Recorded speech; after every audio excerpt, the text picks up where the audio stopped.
Seja bem-vindo de volta ao nosso canal. Meu nome é William Prado. Hoje nós vamos continuar falando acerca da situação do homem na Terra, o propósito da criação. E agora nós temos a seguinte situação que nós analisamos no último vídeo. O homem caiu, Deus teve que julgar e cumprir a sua lei, porque Deus é justiça. O homem foi julgado, a mulher foi julgada, a serpente foi julgada, o diabo foi julgado.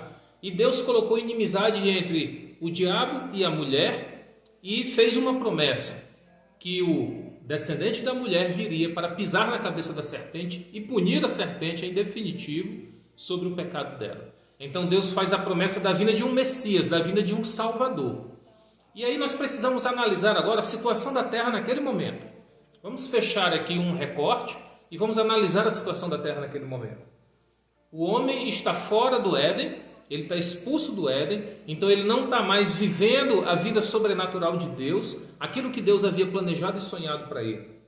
Ele foi posto para fora. Ele está morto espiritualmente, porque o Espírito de Deus ele foi retirado do homem, porque o Espírito de Deus ele não pode habitar junto com o pecado, junto com a rebeldia.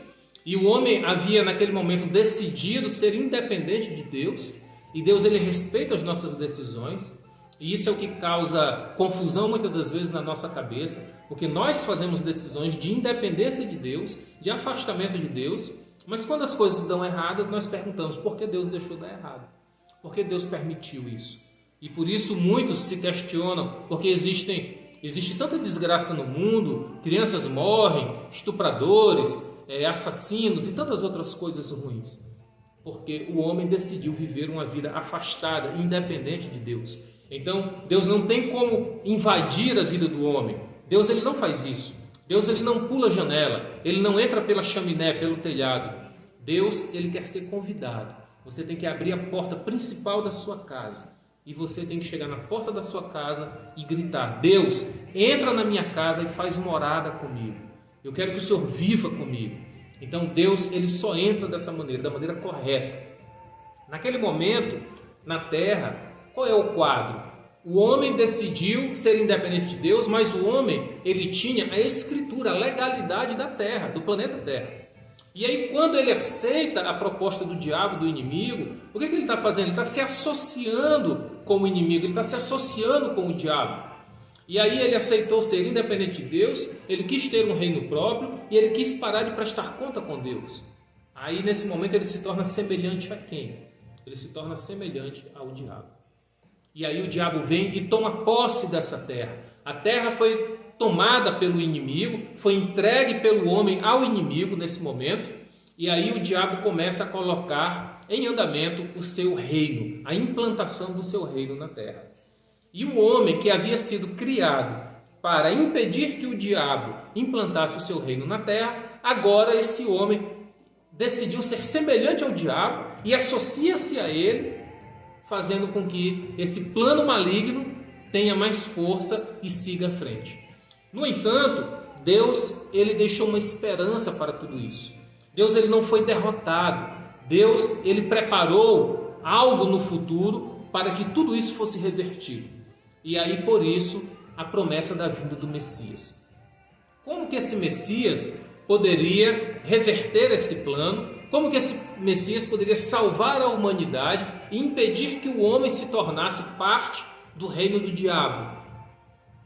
Esse Messias, ele teria que vir descendente de Deus, da linhagem direta de Deus e da linhagem direta do homem. Lá em Êxodo, no capítulo 20, fala acerca da entrega da tábua dos 10 mandamentos de Deus para Moisés. E aquilo ali simboliza que Deus escreveu as leis para que o homem seguisse, e essas leis elas são espelhos das leis espirituais.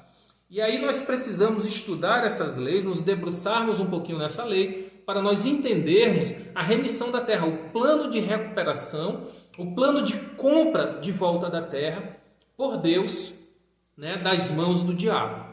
Lá no livro de Levítico, no capítulo 25, no versículo 23, fala o seguinte: a terra não poderá ser vendida definitivamente, porque ela é minha e vocês são apenas estrangeiros e imigrantes. Em toda a terra em que tiverem propriedade, concedam o direito de resgate da terra. Se alguém do seu povo empobrecer e vender a parte da sua propriedade, seu parente mais próximo virá e resgatará aquilo que o seu compatriota vendeu. Então, na lei de Israel, que essa lei foi entregue por Deus, como espelho das leis espirituais de Deus para o homem, falava o seguinte: se eu tivesse uma propriedade e por algum motivo na vida eu passei uma necessidade, eu precisei vender parte da minha propriedade para outra pessoa, como que aconteceria essa venda? Essa venda seria selada através de um contrato. Este contrato era escrito em um rolo. Esse rolo ele era selado, fechado e selado, e era entregue ao sacerdote. E uma cópia desse rolo era deixada no templo para consulta pública. Então, se algum parente no futuro, parente direto do dono da propriedade, quisesse comprar de volta essa terra, ele poderia ir no templo, fazer a consulta pública de quais propriedades a sua família já tinha tido, e aí ele iria ver o ano que aquela propriedade foi vendida, para quem foi vendida, e ele poderia procurar o comprador da terra, o atual proprietário da terra, e comprar de volta aquela terra. E a lei falava que a pessoa era obrigada a devolver a terra para o parente, o familiar direto. Então essa era a lei espiritual, que se transformou em lei natural, a lei do povo de Israel. Mas esse homem tinha que pagar o preço da propriedade. Esse parente direto precisava indenizar o dono da propriedade. Então, o que acontece naquele momento na terra? Quem era o dono da terra? Era o homem. Deus cria o homem e entrega o documento da terra, a legalidade sobre a terra para o homem. O diabo está na terra, seduz o homem e faz com que esse homem entregue essa propriedade para ele. Aí a Bíblia diz que o preço do pecado é a morte. Derramamento de sangue teria que acontecer para que essa terra fosse remida, para que essa terra fosse comprada de volta. E essa terra só poderia ser comprada de volta por quem? Por um parente direto. Um parente direto de quem? Um parente direto de Eva, do homem, do princípio. Mas como? Se Eva não tinha nenhum parente naquela época? Como? Se Eva não tinha nenhum irmão? Naquela época existia Adão, Eva e Deus. Então teria que vir um parente direto entre Deus e o homem. Alguém que viesse da descendência entre Deus e o homem. Esse parente direto, somente essa pessoa com esse perfil teria autoridade, teria direito, teria legalidade para comprar essa terra de volta. E então por isso Deus faz aquela promessa de dizer que o descendente, não foram os descendentes, o descendente da mulher viria para pisar na cabeça da serpente e essa lhe feriria o calcanhar. Ou seja, esse parente que aponta para o Messias viria para comprar a terra de volta do diabo. Mas William, isso é um absurdo, isso é uma história louca, O que me prova isso? Se nós lermos lá no livro de Lucas, no Evangelho de Lucas, no capítulo 4, deixa eu abrir aqui a minha Bíblia, no Evangelho de Lucas, no capítulo 4, a partir do versículo 5, diz o seguinte: o diabo levou a um lugar alto e mostrou-lhe um relance de todos os reinos do mundo.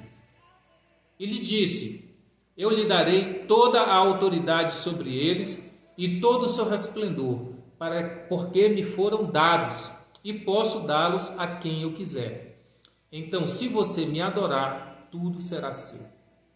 Aqui é um diálogo entre o diabo e o próprio Jesus, no livro de Lucas, relatado no livro de Lucas, na famosa tentação no deserto, quando Jesus é levado ao deserto para passar ali a sua quarentena no deserto. E aí a Bíblia diz que ao final desse período no deserto, o diabo aparece a Jesus e tenta Jesus por 3 vezes. E essa é uma das tentações. E nessa tentação, o que o diabo faz? Ele oferece para Deus, para Jesus, todos os reinos da terra. Ele diz: ofereço porque me foi dado. Me foi dado por quem?